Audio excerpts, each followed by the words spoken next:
prepared for the Ghislaine Maxwell trial suggests the FBI interviewed the woman 4 times in 2019. But an ABC News search of the database found a report of only one of those meetings. The Justice Department pushing back on social media, accusing Democrats of misleading the public while manufacturing outrage from their radical anti-Trump base. The DOJ claims all documents were produced unless they fell under specific exemptions, if they are duplicates, privileged, or part of an ongoing federal investigation. The White House has previously dismissed the allegations, pointing to a prior DOJ statement calling the claims unfounded and false. The concerns about the documents were first reported by independent journalist Roger Sollenberger and NPR. Meanwhile, Bill Gates is reportedly apologizing over his ties to Epstein. The Wall Street Journal reports that Gates apologized to staff of the Gates Foundation Tuesday, admitting he made mistakes that cast a cloud on the philanthropy. He also acknowledged 2 affairs, but said they did not involve Epstein victims. Hannah Battah, ABC News. Stand by CG3. Take. 7 News on your side at 5 a.m. Mics are open. And right now on 7 News, a stunning moment at the State of the Union. A National Guard soldier ambushed in D.C. is awarded the Purple Heart. What President Trump is saying about his recovery. Plus, the House fails to pass an aviation safety bill championed by those who lost loved ones in the mid-air collision over the Potomac. We'll tell you why it failed to take off. And we are starting off in the 30s this morning, but guess what? We're on our way to the 50s later on today. Eileen Whalen will be here to talk about that and when we might see our next chance for winter weather. First at 5 o'clock, President Trump giving his first State of the Union address since returning to office. Good morning to you, Washington. I'm Adriana Hopkins. I'm Adam Longo. So it was also the longest ever at an hour and 40 minutes. Trump passing the previous record of an hour and 28 minutes that was held by former President Bill Clinton. 7 News is on your side with team coverage of the president's address. We start with John Rogers at the alert desk. So, John, there were a lot of local connections. Stand by camera 4. Adriana, and one of the biggest was the first public appearance of one of the National Guard members shot in November. Staff Sergeant Andrew Wolf and his mother Melody were in the chamber for the speech. Now, you'll remember he was ambushed the day before Thanksgiving, just blocks from the White House. And since then, he's exceeded expectations and continues his recovery. Flash. With God's help, Andrew has battled back from the edge of death, and we're talking about the edge of death, on his way to a miraculous recovery. He's got a little work to do, but he's doing great. Q. Great to see him in good health there. A special moment as you see Wolf was awarded the Purple Heart. Also, the parents of West Virginia Army National Guard Specialist Sarah Beckstrom, they were also in attendance. She was also shot in the ambush and died the next day. Beckstrom was also posthumously awarded a Purple Heart. President Trump also touted his efforts to crack down on crime in D.C. It's what brought those National Guard members to town in the first place. And he says that operation has been a success. Flash. And our nation's capital itself, Washington, Stand by D.C., camera 4. where we have almost no crime anymore. This one's 23 seconds. How did that happen? In fact, crime in Washington is now at the lowest level ever recorded, and murders in D.C. this January were down close to 100% from a year ago. We took a look at the stats. Crime is down in D.C. according to MPD data. There's been 9 homicides in the city so far this year. That's down 67% from this time last year when there were 27.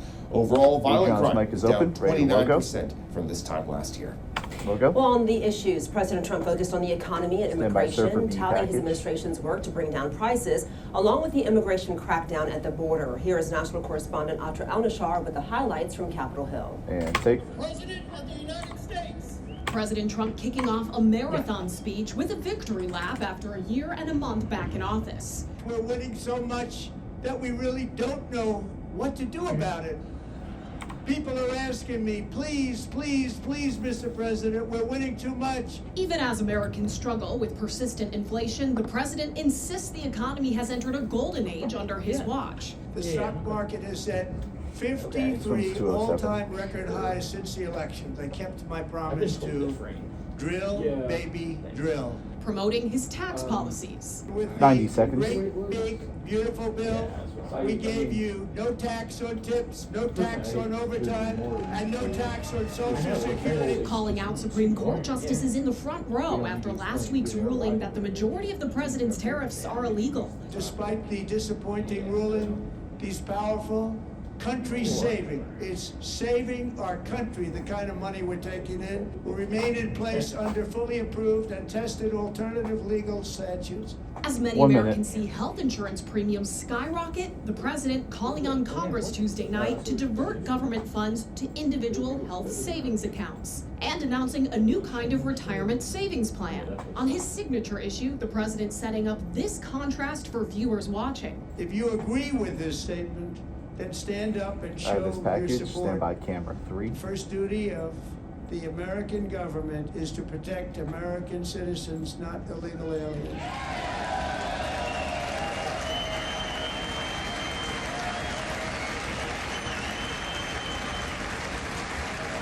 You should be ashamed of yourself not standing up.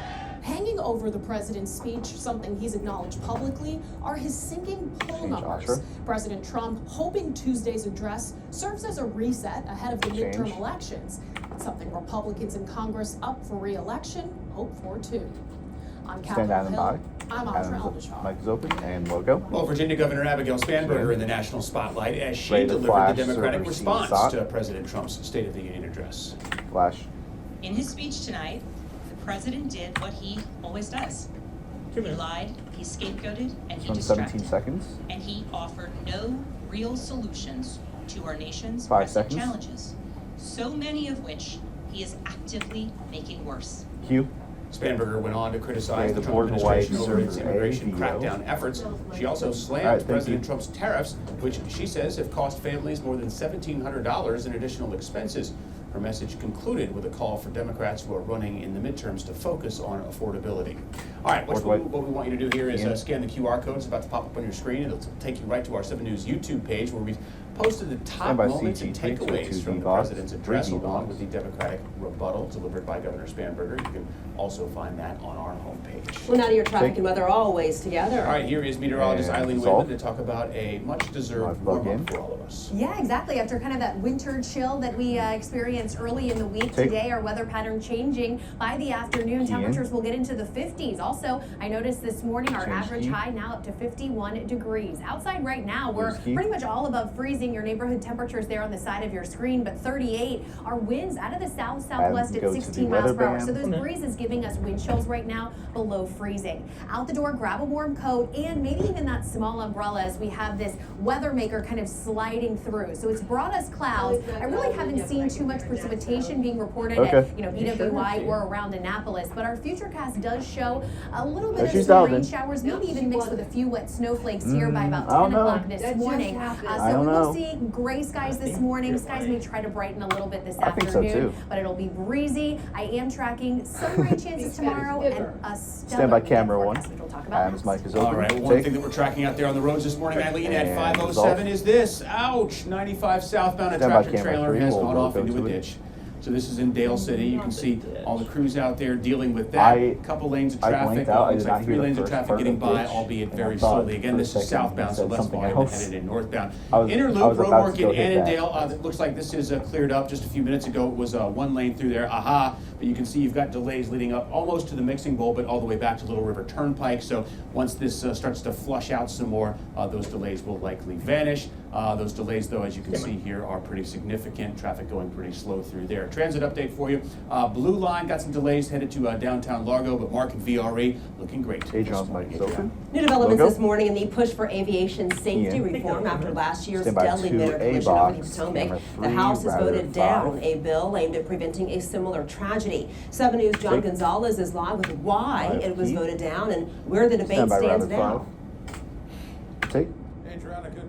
And yeah, the U.S. House of Representatives has voted down, has rejected the Rotor Act this week on Capitol Hill. This is legislation that was written shortly after the mid-air collision that killed 67 people here right outside of Reagan National Airport. Now, this bill would have required aircraft in busy airspace to install what's known as ADS-B in. This is a system that lets pilots see the exact location of other aircraft. ADS-B out is already required. So Out lets others see you, in lets you see them. This measure passed the Senate unanimously, but in the House, it fell short by 1 vote, short of the 2/3 needed under the fast-track rules. Opposition grew this week after the Pentagon raised concerns about cost and security, and House transportation leaders are now pushing to advance a broader bill instead. Families of the victims of the mid-air collision called the vote devastating and are urging House leaders to bring the bill back. Flash. It would be one thing if people had good faith philosophical differences in what was in the road rack, but that was not what was happening here. This was a bad faith effort to sow uncertainty. Provides an overly prescriptive approach to mandating a specific technology, which is still largely under development. The idea that this is emerging technology is bull. It isn't emerging technology. And take. The NTSB has been recommending this system since 2008. Now, House Speaker Mike Johnson says lawmakers remain committed to passing aviation safety reforms with committee action expected as soon as next week. Again, this failed by 1 vote. Reporting live at DCA this morning, John Gonzalez. Adam's mic is open. And take. Well, after the recent shooting inside of Rockville's High School, Montgomery County Public Schools is taking new steps to improve safety. Let's get out live to 7 News reporter Kelly Lynn in Durwood to talk about a newly launched pilot program utilizing AI technology. Kelly, good morning. And take. Good morning to you. I'm standing outside of Magruder High School. There was a shooting here in 2022, and this new technology known as Volt AI is going to be put in place here, as well as 2 other schools, Bethesda Chevy Chase High School, as well as Seneca Valley. Now, this is a 1-month pilot program that is going to start on March the 2nd. This is going to give the school system an opportunity to explore the safety technology and to gather feedback from the community. Volt AI stands for Violence Observation and Lead Tracking. In July, 7 News showed you how this technology works when we visited Indian Creek School in Crownsville. The AI-supported tool partners with existing school cameras to flag possible emergencies. Trained school staff then assess the situation to determine if more action is needed. Now, although the goal is to improve safety, there is a local parents group who wants to see the contract between the Bethesda-based company and MCPS. Flash. This has not been discussed at the Board of Education. This has not had any sort of public procurement process. And so once again, we see MCPS making a deal with a company behind closed doors. And take. Coming up in the next half hour, I will tell you how Montgomery County Public Schools is responding to this request for that contract, and also tell you what the school system says this technology won't do. Live in Durwood, Kelly Lynn, 7 News. John's mic is open. So Tom, why are utility rates going up? The action one local council member is taking to trying to get to the bottom of that question. And are you fed up with winter? Well, spring break will be here before you know it. And coming up in less than 5 minutes, how you can score a deal on that perfect getaway.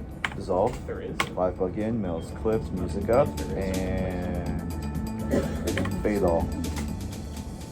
What I heard yesterday via John, but it was like he's not talking directly at me.